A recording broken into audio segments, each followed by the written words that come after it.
ఓం నమో వెంకటేశాయ. ధరణీధన్యకరణ హరిణీ వన్యధరణ గోవింద గోవింద. సుమనస్సుతవాదరో మహాన్ సుమనోభిర్బహుధా ముదార్చితః. సుమనస్తు తవాకరో మహాన్ సుమనస్త్వం మయి సర్వదా భజా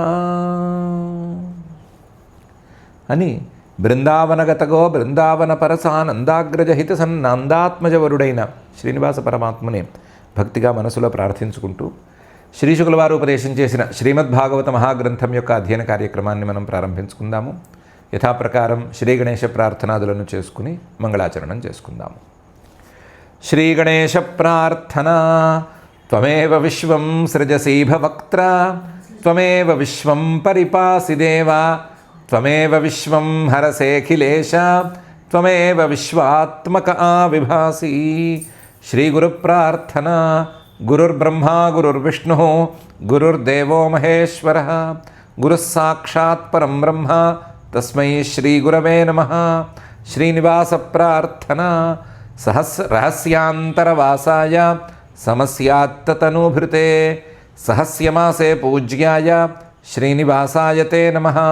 అథ సంకల్పః అస్మాకం ఉపాత్త సమస్త దురిత క్షయ ద్వారా బుద్ధిశుద్ధ్యర్థం విద్యాభివృద్ధ్యర్థం భక్తిజ్ఞానవైరాగ్యాది తదనుకూల సర్వసంపత్సమృద్ధ్యర్థం శ్రీపరమేశ్వర ప్రీత్యర్థం శ్రీమద్భాగవత పాఠం కరిష్యామహే.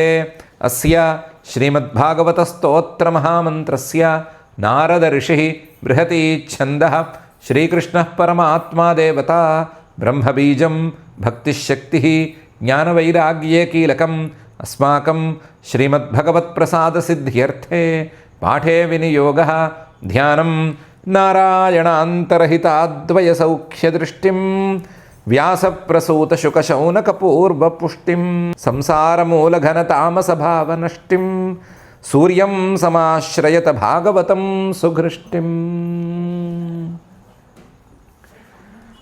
శ్రీ గురుభ్యో నమః.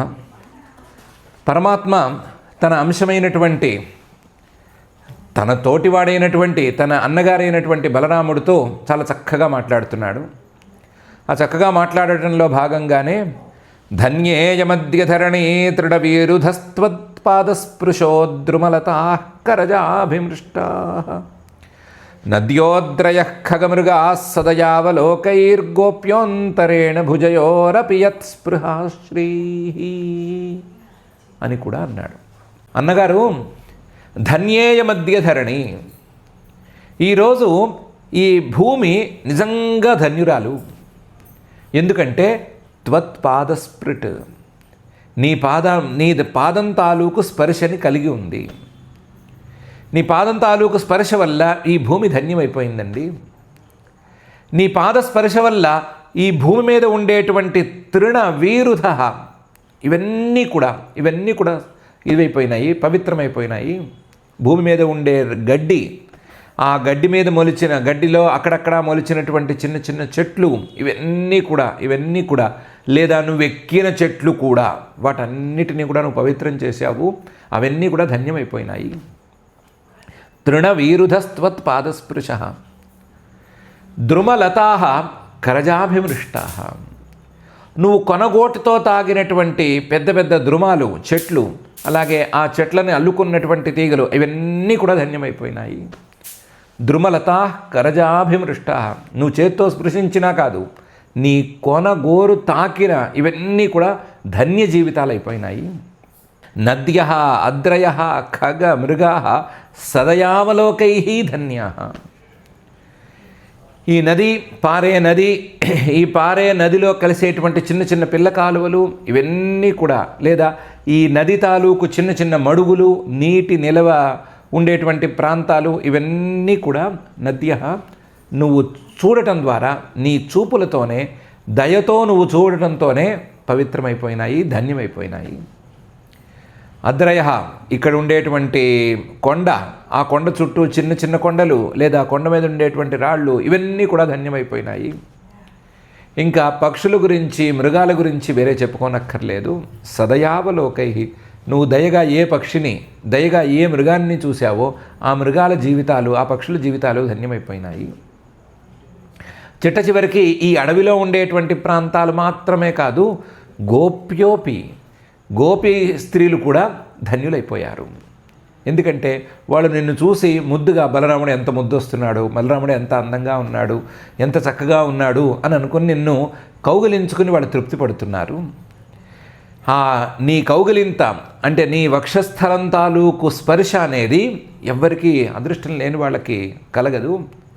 చివరికి యత్స్పృహా శ్రీహి, లక్ష్మీదేవికి కూడా సులభంగా కలగదు. లక్ష్మీదేవికి కూడా అంత సులభమేం కాదు. ఆవిడ కూడా ఎంతో తపస్సు చేస్తే, ఎంతో తపన పడితేనే నీ స్పర్శ అనేది కలుగుతుంది ఆవిడికి.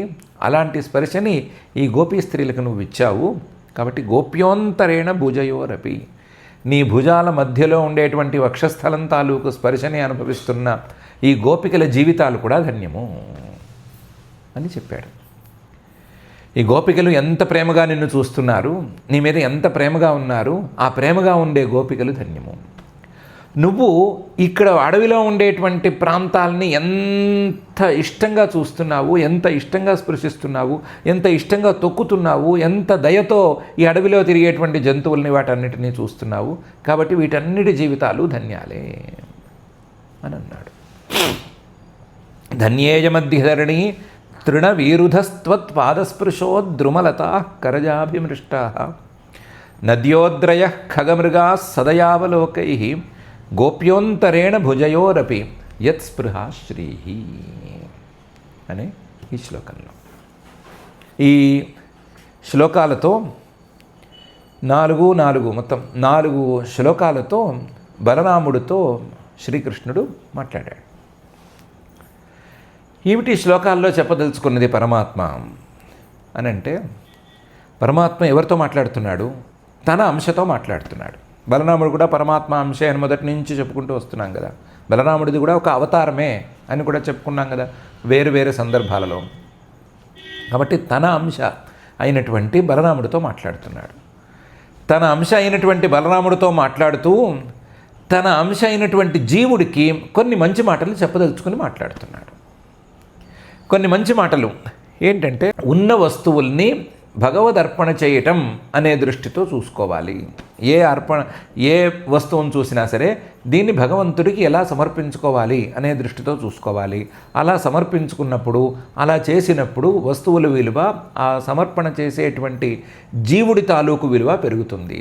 జీవుడి తాలూకు విలువ ఎలా పెరుగుతుంది అంటే, అతని పాపాలు పోవటం ద్వారా, పాపాలన్నీ తొలగిపోవటం ద్వారా పెరుగుతుంది అనే ఒక విషయం చెప్పదలిచాడు.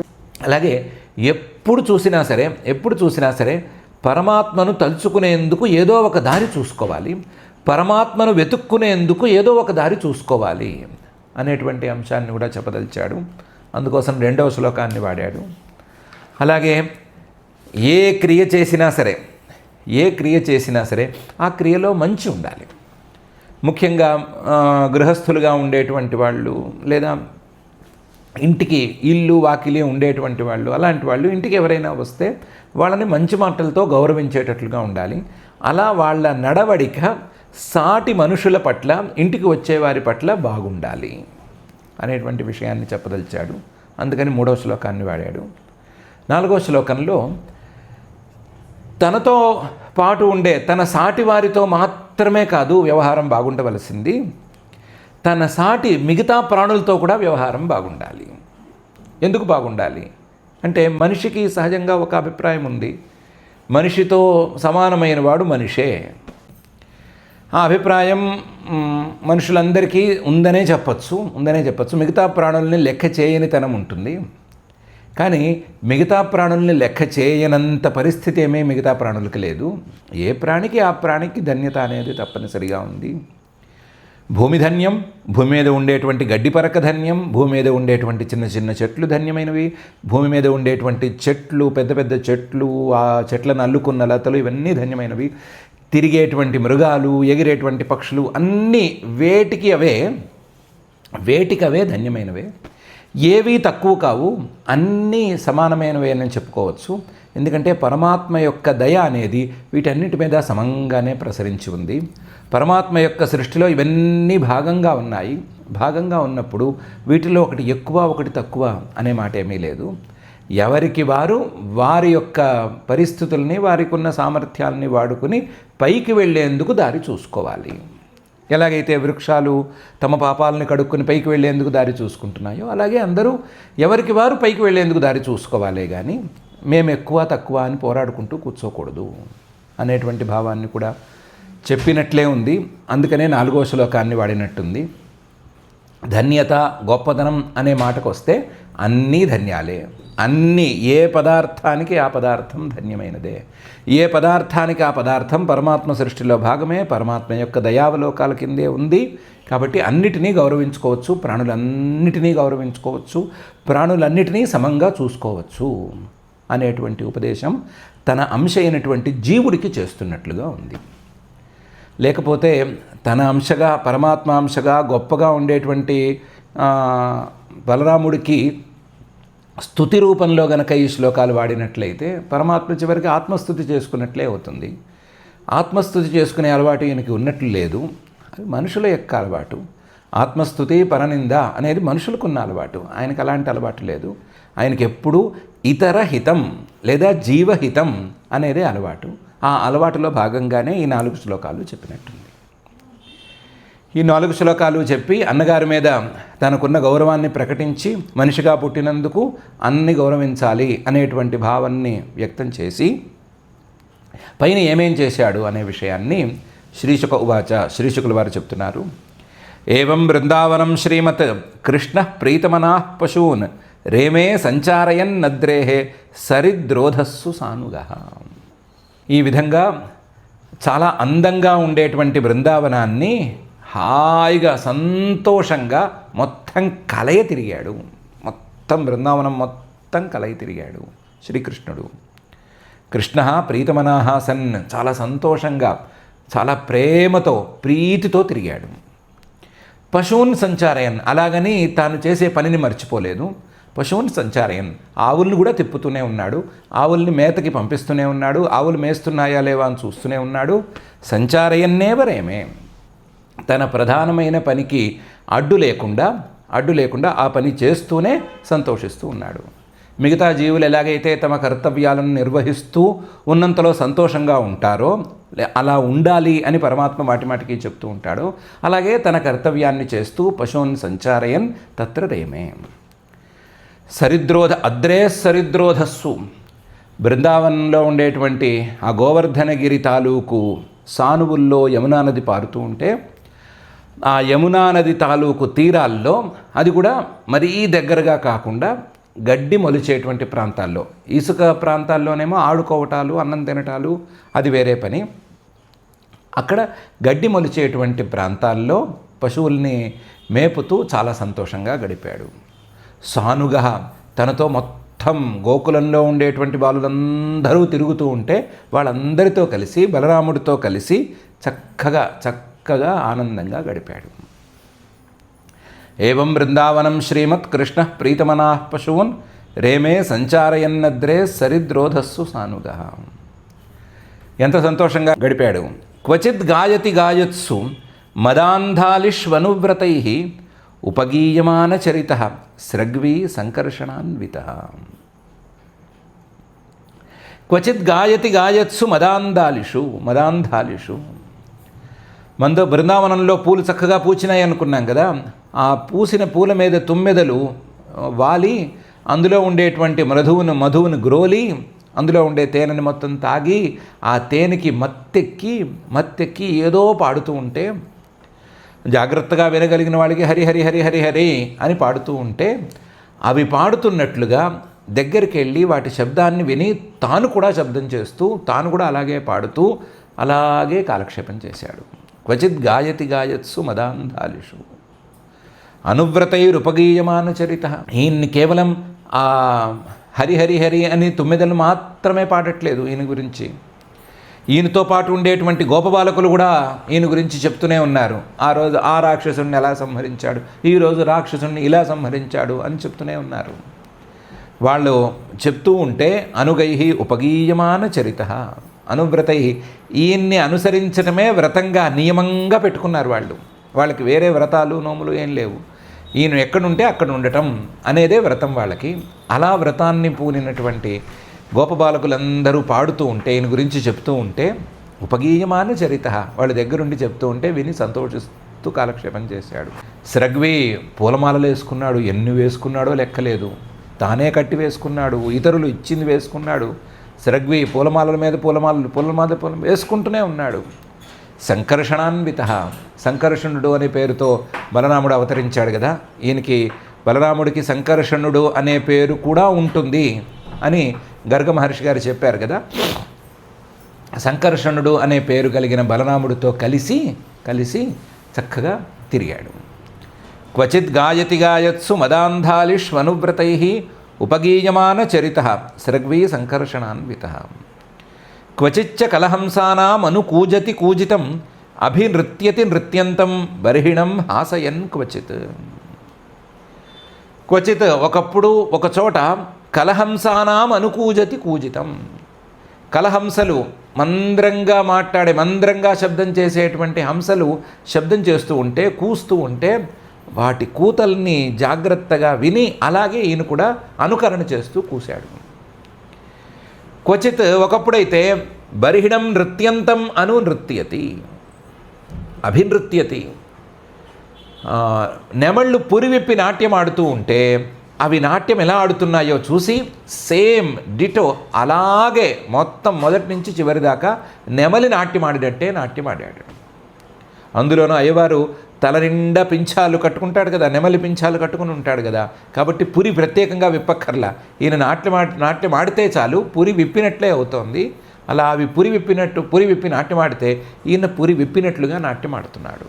అభినృత్యతి నృత్యంతం బర్హిణం. ఈయన చేసే పనులకి చుట్టుపక్కల స్నేహితులు సంతోషం కొద్దీ నవ్వుతూ ఉంటే, ఎంత చక్కగా చేసావురా, నెమలి నాట్యం ఆడినంటే ఎలా ఆడేవరా, మేము ఎంత ప్రయత్నం చేసినా మాకు ఎంత కుదరటం లేదురా, నీకు మాత్రం ఎలా కుదిరిందిరా అని సంతోషంతో నవ్వుతూ వాళ్ళందరూ ఈ చూస్తూ ఉంటే వాళ్ళని సంతోషపెట్టడానికి ఈ పనులు కూడా చేశాడు. హాసయన్ క్వచిత్. క్వచిచ్చ కలహంసానాం అనుకూజతి కూజితం అభినృత్యతి నృత్యంతం బర్హిణం హాసయన్ క్వచిత్. పని మర్చిపోడు కాకపోతే మేఘ గంభీరయా వాచ నామభిర్దూరగాన్ పశూన్ క్వచిద్ ఆహ్వయతి ప్రీత్యా గోపాల మనోజ్ఞయ. ఇలా ఆడుతూనే ఉంటాడు. మేత బాగా కనిపించింది, ఒకసారి నా పశువులన్నీ ఎటున్నాయి అని చూసుకుంటాడు. చూసుకుని అయ్యో ఇక్కడ మేత బాగుంది, అవి మేసే చోట సరిగ్గా లేదు అని అనుకుంటాడు. అనుకుని తన ఏలుబడిలో ఉండేటువంటి పశువులకి ఒక్కొక్కదానికి ఒక్కొక్క పేరు పెట్టుకున్నాడు, ఇష్టమైన పేరు పెట్టుకున్నాడు. పేరు పెట్టుకుని ఆ పేర్లతో ఒక్కొక్క ఆవుని పిలుస్తూ ఉంటాడు, ఒక్కొక్క ఆవుని పిలుస్తాడు. మేఘగంభీరయా వాచ, ఆయన వాక్యం సహజంగానే గంభీరంగా ఉంటుంది, బేస్ ఎక్కువగా ఉంటుంది ఆయన వాయిస్లోను. మేఘంలాగా గంభీరంగా ఉంటుంది, మేఘం గంభీరంలాగా ఉంటుంది. అలాగే ప్రీతితో కూడి ఉంటుంది ఆయన మాట, ప్రీత్య. నామభి పెట్టుకున్న పేర్లతో దూరగాన్ పశువుని, ఎక్కడో దూరంగా పశువులు సరిగ్గా మేత లేని చోట మేస్తూ ఉంటే ఒక్కొక్క పశువుని పేరు పెట్టి పిలుస్తూ ఉంటాడు. క్వచిద్ ఆహ్వయతి ప్రీత్య, వాటి మీద ప్రేమ. అయ్యో అక్కడ ఏమన్నా మేత తగ్గిపోతుందేమో, ఇక్కడైతే పచ్చగా బాగుంది, ఇక్కడైతే దట్టంగా ఉంది, ఇక్కడైతే ఎక్కువ శ్రమ లేకుండా తినేయగలవు అని అనుకుంటూ వాటి గురించి ఆలోచిస్తూ ప్రేమగా వాటిని ఒక్కొక్కదాన్ని పేరు పెట్టి పిలుస్తున్నాడు. ఆయన ఆవుల పేర్లు పెట్టి పిలిచినా, లేకపోతే తన పశువుల్ని, ఆవులే కాదు అక్కడక్కడ ఆంబోతులు కూడా ఉంటాయేమో, వాటిని పేర్లు పెట్టి పిలిచినా ఏం చేసినా సరే ఆయన పేరు పెట్టి పిలిచే సమయాన్ని కనిపెట్టుకుని వినేవాళ్ళు కొంతమంది ఉన్నారు. ఆయన మాట్లాడితే చాలు, ఆయన పశువుని పేరు పెట్టి పిలిస్తే చాలు అది వినాలి అని అనుకునేవాళ్ళు చాలామంది ఉన్నారు. ఎందుకంటే ఆ శబ్దం ఆ పిలువబడేటువంటి ఆవులకి ఎంత మనోజ్ఞంగా ఉందో ఆ పిలుపుతో సంబంధం లేని గోపాలకులకు కూడా అంత మనోజ్ఞంగా ఉంది. ఈయన ఆవుల్ని పేర్లు పెట్టి పిలుస్తూ ఉంటే సంతోషపడి వస్తున్నాయి.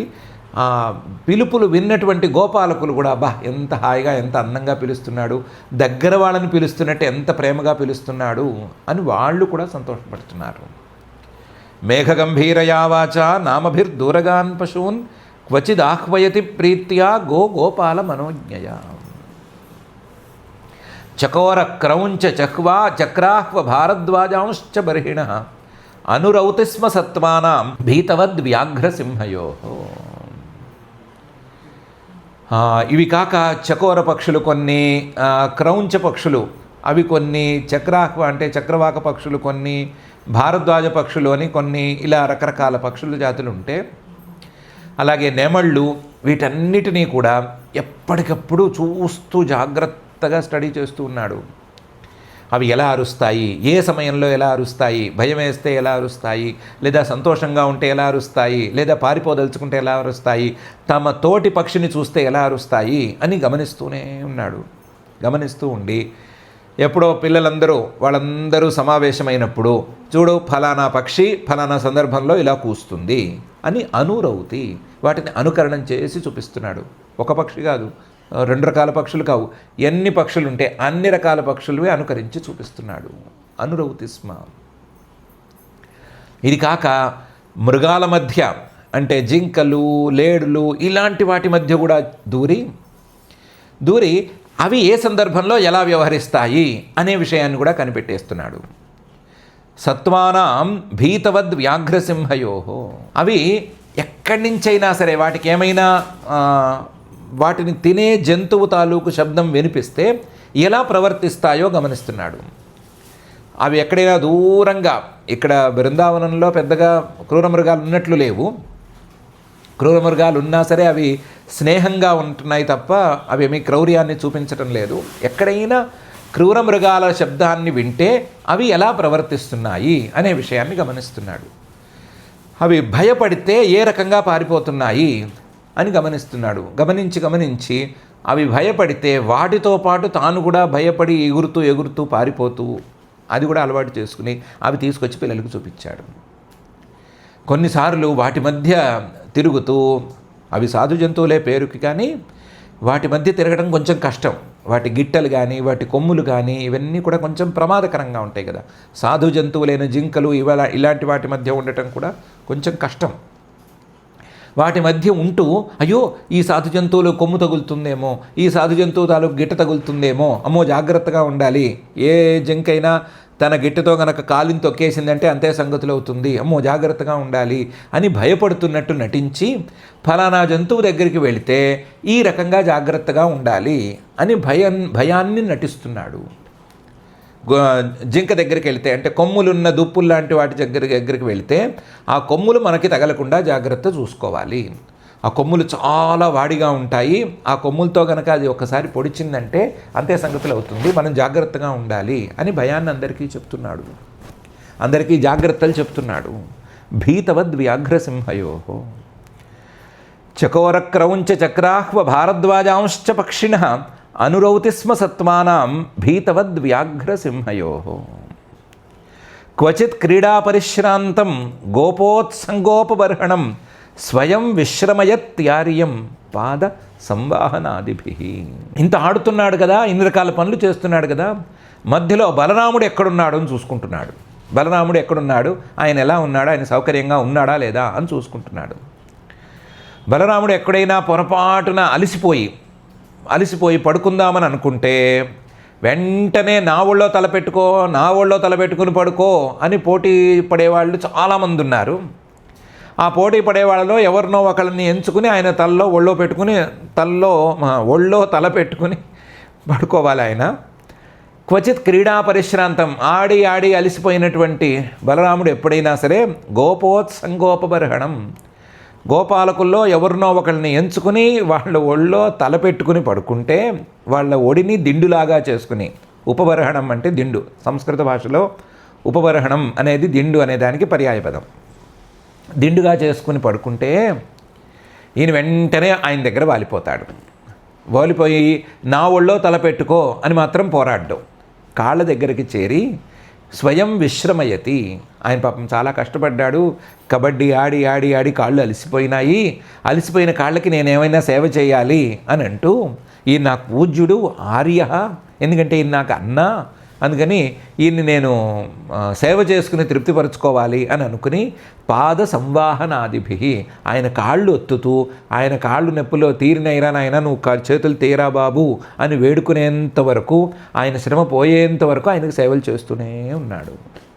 బలరాముడిని ఒక్క క్షణం కూడా విడిచిపెట్టి ఉండడు. బలరాముడి యొక్క కష్టాన్ని ఒక్క క్షణం కూడా సహించడు. క్వచిత్ క్రీడా పరిశ్రాంతం గోపోత్సంగోపబర్హణం స్వయం విశ్రమయత్యార్యం పాద సంవాహనాదిభి. అసలు వీళ్ళిద్దరి స్నేహాన్ని గురించి చెప్పుకుని తీరాలి. వీళ్ళిద్దరూ ఎప్పుడూ చేతిలో చెయ్యేసుకునే తిరుగుతారు. వీళ్ళిద్దరూ చేతిలో చెయ్యేసుకోకుండా తిరగరు. బలరాముడిని విడిచిపెట్టి కృష్ణుడు ఉండటం ఎప్పుడో అపూర్వం. కృష్ణుడిని విడిచిపెట్టి బలరాముడు తిరగటం కూడా చాలా అపూర్వం. ఇద్దరూ చేతిలో చెయ్యేసుకునే తిరుగుతారు, అంత స్నేహంగా ఉంటారు.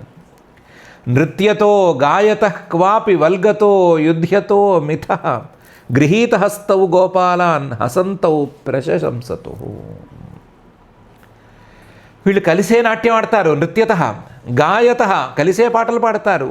క్వాపి వల్గత మృదువుగా భాషించుకోవాలి అంటే, మృదువుగా మాట్లాడాలి అంటే, ఎవరి మధ్యనైనా తగాదాలు వచ్చినప్పుడు తీర్చాలి అంటే ఇద్దరు మృదువుగా మాట్లాడతారు. ఇంకా బలరాముడు మిగతా వాళ్ళని పీకి వాళ్ళ మధ్య సయోధ్య కుదిర్చే పరిస్థితికి ఇంకా రాలేదు, అది తర్వాత. యుద్ధతో మిథ అవసరమైతే వాళ్ళలో వాళ్ళు కుస్తీలు కూడా పట్టుకుంటారు. అన్నదమ్ముల్లో చిన్నపాటు కుస్తీలేమి తప్పు కూడా కాదు కదా. ఇది కాక గృహీతహస్తౌ గోపాలాన్ హసంతౌ ప్రశంసతు. ఇలాంటి పనులు చేసేటువంటి గోపాలకుల్ని, అంటే నృత్యత ఎవరైనా బాగా ఆడే గోపాలకులుంటే వాళ్ళ ఆటలు చూసి వీళ్ళు కూడా వాళ్ళని ప్రశంసించారు. ఎవరైనా పాటలు పాడే గోపాలకులు ఉంటే వాళ్ళని చూసి ప్రశంసించారు. వల్గత మృదువుగా ఎవరైనా మాట్లాడితే చక్కగా మాట్లాడుతున్నారా, మనిషి అన్న తర్వాత మెత్తగా మాట్లాడాలి, ఊరికినే అరుపులు పెడబబ్బలు పెడుతూ ఉండకూడదు అని వాళ్ళని ప్రశంసిస్తున్నారు. ఎవరైనా ద్వంద్వ యుద్ధం చేస్తూ ఉంటే అరే ఆడుకోవటానికైతే ఎంతైనా యుద్ధం చేసుకోండి, శత్రుత్వం మాత్రం మనసులో పెట్టుకోకండి అని వాళ్ళని ప్రోత్సహిస్తూనే ఉన్నారు. కుస్తీలు పడితే ఏమైపోదు, ఒకరికొకరు కుస్తీ పడితే ఇద్దరు చేతులు బాగుపడతాయి, ఇద్దరికీ బలం వస్తుంది, కానీ ఆ కుస్తీ మనసులోకి రానివ్వకూడదు, ఆ మనసులో వైరాన్ని పెట్టుకుని కుస్తీలు ఆడకూడదు అని చెప్తూ, వైరం పెట్టుకోకుండా ఆటలుగా కుస్తీలు ఎవరైనా ఆడితే వాళ్ళని ప్రశంసిస్తూ ఉన్నారు. చేతిలో చెయ్యేసుకుని గృహీతహస్తౌ గోపాలాన్ హసంతౌ ప్రశంసతు. నృత్యతో గాయత క్వాపి వల్గతో యుధ్యతో మిథ గృహీతహస్తౌ గోపాలాన్ హసంతౌ ప్రశంసతు. క్వచిత్ పల్లవతల్పేషు నియుద్ధశ్రమకర్షితః వృక్షమూలాశ్రయశ్చేతే గోపోత్సంగోపబర్హణః. బలరాముడికి ఏమైనా కాస్త కాళ్ళు నొప్పులు చేతుల నొప్పులు వచ్చి ఇంకా అలిసిపోయాను పడుకుంటాను అంటే వెంటనే కొంతమంది గోపాలకులు ఒళ్ళో పడుకోబెట్టుకుంటారు కదా, ఈయన వెళ్ళి కాళ్ళు ఒత్తుతాడు కదా. మరి ఈయనకి ఏమైనా అలుపు వస్తేనో, ఈయనకి అలుపు వస్తే ఆ అలుపు తీర్చడానికి జరిగే రాచమర్యాదలకు అంతు లేదు. ఈయన ఏమన్నా పడుకుంటాను అంటే ఈ గోపాలకులందరూ బిలబిలబిలమంటూ చెట్ల దగ్గరికి పరిగెత్తి ఆ చెట్లకు ఉండేటువంటి చిగురుటాకులు పల్లవాలన్నిటినీ కోసేసి వాటిని పక్కగా ఏర్పరిచి నువ్వు మెత్తటి పక్క మీద పడుకోవాల్సిందే అని బలవంత పెడతారు. క్వచిత్ పల్లవ తల్పేషు. అక్కడే మధ్యాహ్నం పూట ఎందుకు పడుకోవటం అంటే నియుద్ధ శ్రమకర్షిత. ఎప్పుడో పగలనగా ఎప్పుడో పొద్దునుంచి మధ్యాహ్నం వరకు మిట్ట మధ్యాహ్నం వరకు ఆడి అలిసిపోయి ఉన్నాడు కదా, మరి అలుపు తీర్చుకోవాలి కదా, కాసేపైనా పడుకుని కాసేపైనా బాడీని అలా ఫ్లాట్గా చేయాలి కదా ఆయన. అందువల్ల అలాంటి పరిస్థితి వస్తే వెంటనే ఈ సేవ చేయటానికి 100 మంది హాజరు. నియుద్ధ శ్రమకర్షిత. అది కూడా ఎక్కడ వేస్తారు, వృక్షమూలాశ్రయ. ఓ మంచి చెట్టు చూసుకుని, పెద్ద చెట్టు చూసుకుని, నీడగా ఉండే చెట్టు చూసుకుని ఆ చెట్టు కింద ఈ సేవ ఏర్పాటు చేస్తారు. ఏ రోజుకు ఆ రోజు పల్లవాలు కోయవలసిందే. నిన్న కోసిన పల్లవాలు ఈ రోజుకు పనికిరావు కదా, ఎలాగూ చిగురుటాకులు కదా, వెంటనే వాడిపోతాయి లేదా మాడిపోతాయి. అందువల్ల అప్పటికప్పుడు పల్లవాలు కోసి తీసుకొచ్చి పక్క ఓ చెట్టు కింద చక్కగా వేసి పెడతారు, పడుకోండి అని. ఈయన పడుకునే వేళకి ఏ గోపాలుడు గెలిస్తే ఆ గోపాలుడు వెళ్ళి అక్కడ కూర్చుంటాడు. ఎవడు చురుగ్గా ఉంటే వాడు వెళ్ళి అక్కడ కూర్చుంటాడు. ఎక్కడ, తల దగ్గర. ఆ గోపాలుడి ఒడి ఈయనకి దిండవుతుంది. గోపోత్సంగోపబర్హణ. అప్పుడు హాయిగా పడుకుంటారు అయ్యవారి చేతే. బలరాముడిని వచ్చి ఏమీ చేయమనడు, చేస్తే ఒప్పుకోడు. ఈయన బలరాముడికి చేసిన సేవలనేమి బలరాముడు తనకు చేస్తే ఒప్పుకోడు. మిగతా గోపాలకులు చేస్తే ఒప్పుకుంటాడు. ఎందుకంటే వాళ్ళు అలా సేవ చేసుకోవటానికే ఎన్నో జన్మల పాటు పుణ్యాలు చేసుకుని ఆయన సేవలు చేసుకోవటానికి అనుమతిని పొందారు ఈ జన్మలో. కాబట్టి వాళ్ళు సేవలు చేస్తే మాత్రం ఒప్పుకుంటాడు. క్వచిత్ పల్లవతల్పేషు నియుద్ధ శ్రమకర్షిత వృక్షమూలాశ్రయశ్చేతే గోపోత్సంగోపబర్హణ. అయితే వేల మంది ఉన్నారు కదా, వేల మందిలో ఇలాంటి అవకాశం తక్కువ మందికే లభిస్తుంది. కూడా ఉండే సంతోషం, కూడా ఉండేటువంటి భాగ్యం చాలామందికి లభించింది, కానీ ఈయనకి సేవ చేసుకునేటువంటి భాగ్యం మాత్రం కొంతమందికే దక్కుతుంది కదా. అందులో కొంతమంది పాద సంవాహనం చక్రు కేచిత్ తస్య మహాత్మనః అపరే హతపాప్మానః వ్యజనై సమవీజయన్. కొంతమందికి మాత్రమే ఆ భాగ్యం దక్కింది. పాపాలు లేని పరిశుద్ధమైన నిష్కామమైన ధర్మాచరణ చేసిన వాళ్ళకి ఈ భాగ్యం దక్కింది. వాళ్ళలో కొంతమంది హతపాప్మానః, వాళ్ళ పాపాలన్నీ తొలగిపోగా సాక్షాత్తు పరమాత్మే దిగి వచ్చినప్పుడు పరమాత్మకే డైరెక్ట్గా సేవలు చేసుకునేటువంటి భాగ్యాన్ని పొందారు. వాళ్ళలో కొంతమంది పాద సంవాహనం చక్రు, ఈయన కాళ్ళు నొప్పులుగా ఉన్నాయంటే వెంటనే వచ్చేసి చక్కగా పిసికి పెట్టేసారు. వాళ్ళ ఆ నొప్పులన్నీ పోయేటట్లు, వాళ్ళ పాపాలన్నిటినీ పోగొట్టుకునేటట్లుగా చక్కగా ఆయనకి పిసికి పెట్టి పాద సంవాహనం చేశారు. కేచిత్ తస్య, కొంతమంది మాత్రమే చేయగలిగారు. ఎవరు? మహాత్మనః, చాలా గొప్పవాళ్ళు, ఎన్నో జన్మల పుణ్యరాశుల్ని పోగు చేసుకున్న వాళ్ళు మాత్రమే చేయగలిగారు. అపరేహత పాప్మానః, మరీ కాళ్ళు పట్టేంత భాగ్యం లేనివాళ్ళు, పాపాలు మాత్రం లేనివాళ్ళు ఏం చేశారు? వ్యజనై సమవీజయన్. ఈయన పడుకున్నంతసేపు, ఈయన విశ్రాంతి తీసుకుంటున్నంతసేపు వ్యజనై, అక్కడ విసినికర్రలు తయారు చేసి విసినికర్రలతో విసిరారు. విసినికర్రలతో విసిరటానికి ఆకులు ఉండనే ఉన్నాయి అడవి నిండాను. లేదు కాస్త చల్లటి గాలి రావాలి అంటే కాస్త చిగురుటాకుల్ని కోసి వాటితో విసినికర్రలాగా కుట్టి ఆ కుట్టిన విసిరికర్రలతో విసిరారు అని కూడా ఉంది. అలా విసినికర్రలతో విసిరారా, ఆయనకి సేవలు చేసుకోవడానికి తహతహలాడారా, చాలా తక్కువ మంది ఇలా కూడా భాగ్యాన్ని పొందారు. వేలకు వేల మంది వచ్చి ఒక వ్యక్తికి ఏమైనా సేవ చేస్తామన్నా కూడా ప్రమాదకరం. అది సేవ అవ్వదు, చివరికి ఎటో పోతుంది అది. అందువల్ల తక్కువ మందే సేవలు చేశారని అనుకోవాలి. సౌకర్యంగా ఉండటం కోసం తక్కువ మందే సేవలు చేశారు. ఆ తక్కువ మంది సేవలు చేసిన వాళ్ళు మాత్రం మహాత్ములు, చాలా గొప్ప గొప్ప హతపాప్ములు ఉన్నారు.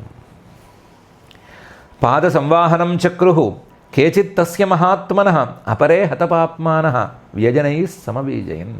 కొంతమంది మహాత్ములు ఉంటారు, వాళ్ళు ప్రతి సీన్లోనూ కనిపించరు, ప్రతి సీన్లోనూ పోటీకి రారు, కానీ అక్కడ ఏం జరుగుతోంది అని చూసుకుంటారు. ఈ సందర్భంలో మనం ఏం చేయగలము, మనకున్న అవకాశం ఏంటి అని కనిపెడతారు, కనిపెట్టి సేవ చేసుకుంటారు. అలాంటి మహానుభావులు కొంతమంది ఉంటారు. వాళ్ళు అన్యే తదనురూపాణి మనోజ్ఞాని మహాత్మనః గాయంతి స్వ మహారాజ స్నేహ క్లిన్న ధియశనై. వాళ్ళు ఏం చేశారంటే, ఇది పడుకునే సందర్భం. ఈ పడుకునే సందర్భంలో అందరూ గలాభా చేసి ఎవరికి వాళ్ళు మేము పల్లవాళ్ళు పరుస్తామని, ఎవరికి వాళ్ళు మా ఒళ్ళో పడుకో అంటే మా ఒళ్ళో పడుకో అని, ఎవరికి వాళ్ళు కాళ్ళు ఒత్తుతామంటే కాళ్ళు ఒత్తి, ఎవరికి వాళ్ళు విసురుతాము అంటే పడుకునేవాడికి డిస్టర్బెన్స్ కదా. అందువల్ల ఇప్పుడున్న పరిస్థితులకి మనం దూరంగా కూర్చోవాలి. కూర్చుని ఈ నిద్రకి, ఈయన యొక్క విశ్రాంతికి మనం ఏదో విధంగా సేవ చేసుకోవాలి అని అనుకుని అన్యే కొంతమంది తదనురూపాణి మనోజ్ఞాని మహాత్మనః గాయంతి. మహాత్మనః, చాలా గొప్పవాడు కదా ఆయన శ్రీకృష్ణుడు. ఆ గొప్పవాడైనటువంటి శ్రీకృష్ణుడి గురించి మనోజ్ఞాని, చాలా వినటానికి హాయి గొలిపేటట్లుగా కొన్ని పాటలు కట్టి, బాణీలు కట్టి ఆ పాటల్ని, ఆ బాణీల్ని పాడారు. తదనురూపాణి, అది పడుకోవటానికి వీలుగా ఉండేట్లుగా. వాళ్ళేం పెద్ద పెద్ద సంగీత విద్వాంసులు కారనుకున్నాం కదా, అందుకని పడుకునేటప్పుడు ఏ రాగం పాడాలి, లేదా పడుకునేటప్పుడు ఏ రాగం పాడకూడదు అని ఇలాంటి విశేషాలు వాళ్ళకి తెలియదు. ఫలానా భౌళీ రాగం అయితే పాడకూడదు, ఇంకోటి ఏదో జో అచ్యుతానంద ఉండే పాట ఉండే రాగం ఉంటుంది కదా, అలాంటి రాగాలు అయితే పాడొచ్చు. ఇలాంటి విషయాలు వాళ్ళకేం తెలియవు. తెలియకపోయినా తదనురూపాణి, పడుకునేటప్పుడు వీలుగా ఉండేటువంటి పాటలనే ఎంచుకుని మనోజ్ఞాని, చాలా మనస్సుకి హాయి గొలిపే పాటలుగా వాటిని ఎంచుకుని వాటిని గాయంతి స్మ మహారాజా. ఓ పరీక్షిత్తు పాడుతూ ఉండేవారట, నువ్వు పెయిడ్ ఆర్టిస్టులను పెట్టించుకుని మహారాజువిగా కొంతమందికి డబ్బులు ఇచ్చి వాళ్ళు నీ గురించి పాడుతూ ఉంటే సుఖంగా పడుకున్నావు కదా, నీకు తెలుసు పడుకునేటప్పుడు ఎవరైనా దగ్గరగా ఉండి మన గురించి మంచిగా పాటలు పాడుతూ ఉంటే నిద్ర పడితే ఎంత హాయిగా ఉంటుందో నీకు తెలుసు ఆ సుఖము. కాకపోతే ఆయన పెయిడ్ ఆర్టిస్టులను పెట్టుకోలేదు. ఆయనకి భక్తులు ఆయన మీద ప్రేమతో వాళ్ళంతట వాళ్ళే అమరి ఆ పని చేసి పెట్టారు. గాయంతి స్మ మహారాజా. ఒక మహారాజుకు ఎలాగైతే సేవకులు దొరుకుతారో అలా ఆయనకి దొరికారు. అలా వాళ్ళంతట వాళ్ళే వచ్చారు. ఎలాగా? స్నేహ క్లిన్నధియ. ఆయన అలా పడుకుంటే అబ్బా ఈ పడుకునేటప్పుడు పాడే అవకాశం నాకు వచ్చింది అనే ఆయన మీద ప్రేమతో మనసంతా కరిగిపోతూ ఉండగా ఆ మనసు తాలూకు కరుగుదలని తమ పాటలతో, మనోజ్ఞమైనటువంటి పాటలతో వెలిబుచ్చుతూ వాళ్ళు పాటలు పాడారు. అలాంటి వాళ్ళు ఆయనకు అమరారు. అందులోనూ శనైహి, నిద్రాభంగం కలగనివ్వకుండా, ఏమాత్రం నిద్రకి భంగం కలగకూడదు, అలా చక్కగా పాటలు పాడారు. అన్యే తదనురూపాణి మనోజ్ఞాని మహాత్మనః గాయంతి స్మ మహారాజ స్నేహ క్లిన్నధియ శనైః. ఏవం నిగూఢాత్మగతి స్వమాయయా గోపాత్మజత్వం చరితైర్విడంబయన్ రేమే రమాలాలితపాద పల్లవః గ్రామ్యై సమం గ్రామ్యవదీశచేష్టితః.